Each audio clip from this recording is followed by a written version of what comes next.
Welcome to Carter's Retro Reviews. So this week's a pretty big week because baby's coming. Yeah. Just the other day I even said to Sonia, listen, if this baby comes out ugly, we're giving it up for adoption. So yeah. I'm still sleeping out on the grass if anyone wants to come and hang out.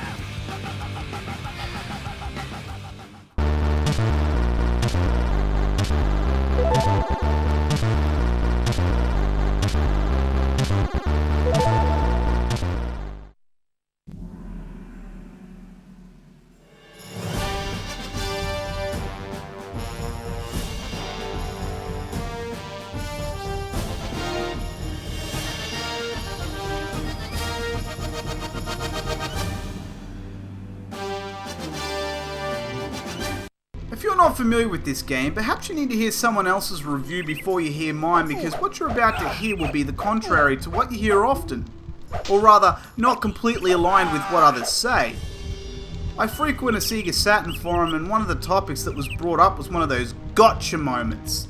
It's where you're playing a game and it registers that it's not a good game, but you're caught, and you just might like it.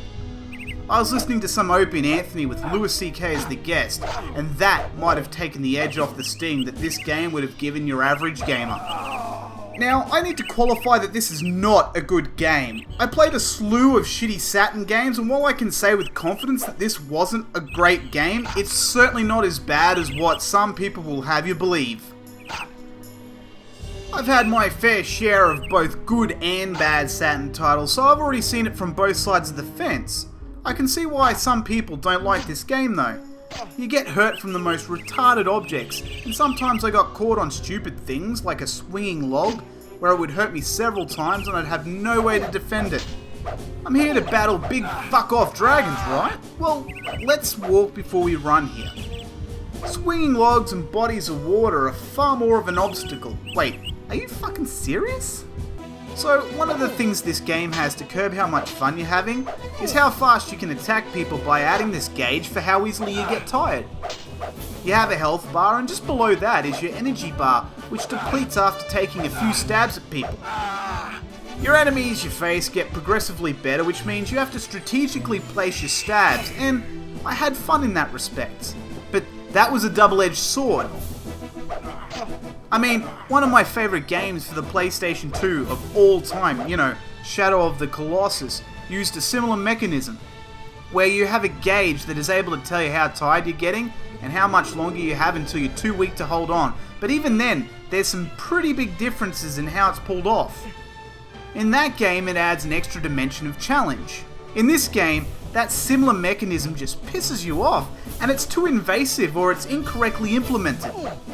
Whenever you add a challenge like this, you have to give it enough of a balance where you feel like you can actually achieve the outcome if you try just one more time. And then the next time you didn't get it, but you're like, oh man, I just need to try one more time. And I had a similar experience to begin with DragonHeart. I mean, any error that happened was pretty much my incompetence. You can't get angry at a game because you suck at it. But as the levels got harder, I felt like I had less and less control, and I was getting more frustrated with it. Then it occurred to me what was really happening is I have to strategically place my hits a lot more, because I can't just run up to a guy and go hack, hack, hack, hack, hack, slash, and then just watch him fall to the ground like a bag of concrete. This mechanism to make the game harder was actually becoming a burden because the game was already hard enough. It feels in places like it takes a backseat as they make the levels a bit harder, and then you have to work through the level on top of this shit. By this stage, it was just testing my patience and I was dying in retarded places. I'm not sure if that was due to brilliant level design or poor level design, because enemies and obstacles were placed in sections where everyone's bound to go. But I question the brilliance wasn't intentional. Holes to fall in certainly were, but enemy placement seems like they just turned up, not because they were programmed that way. It was almost a nice coincidence on behalf of the programmers. Your enemies sort of meander over in what looks like a drunken stupor, right when you're trying to land and they hit you and you go to hit back, but because they're standing right where you're standing, their attacks hit you and yours don't for some reason. I also feel like they concentrated on the wrong part of the game. The backgrounds are really nice to look at and help in setting up the environment of the game and put you there. But the foreground is rough as shit. The gameplay is kinda laggy, but not implemented well like Castlevania, but sort of a bit shit for what the game wants you to achieve. I found mashing buttons and figuring out a pattern for each dragon was the method to beating it, and sometimes you didn't even need to know the pattern. Just be at roughly the right place and start swinging, then block and have another crack. For a console that had tons of arcade ports, this is a little bit different. Forget gameplay for a second. The sound is fine. The menus are fine, and the graphics felt like they were dated about a fortnight after this game came out. I mean, I didn't get far in the game, but man, I put in a few hours and I got really good at the levels I retried many times. Would I recommend this game? No. I had a fun time, but not really enough to justify making a recommendation to anyone else. Plus, if you had a Saturn, it has so many other games that are easier to play, better to play, look better, and don't test your patience like this game does. If what I described still sounds like something you'd be interested in, by all means, go right ahead. Just don't expect this great game, but in its defense, it's not as bad as what people will have you believe.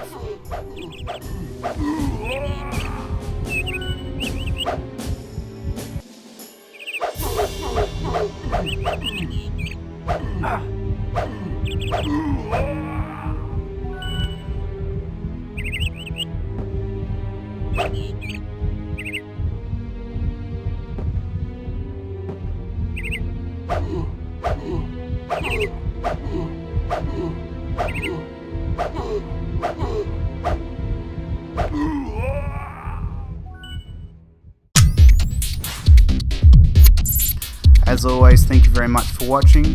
Click on the TV to see the last review, and click on the name underneath the television if you'd like to subscribe.